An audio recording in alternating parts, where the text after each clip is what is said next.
Sofia and the Broken Piano.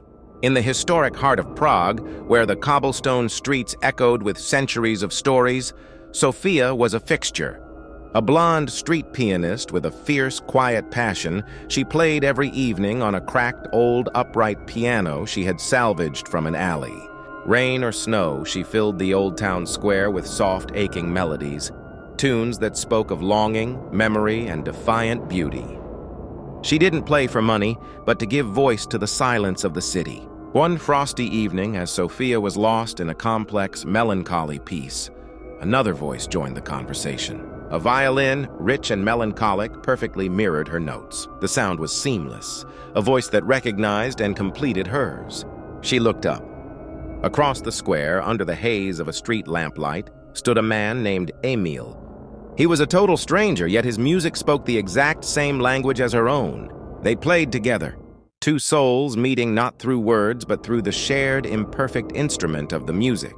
When the song ended, Emil gave a small, respectful bow and vanished into the shadows before she could speak. He returned every night thereafter. Their duets became a beloved ritual, the highlight of the square, drawing small, hushed crowds that stood silent against the winter chill.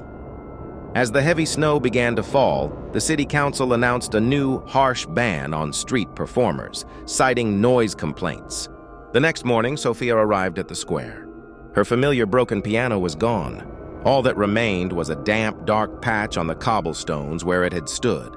Heartbroken, she knelt down. Tucked under a loose stone, a note waited. It was written on sheet music, the script rushed and elegant. "Follow the sound." Sofia, confused but unable to resist, walked toward the direction Emil usually came from.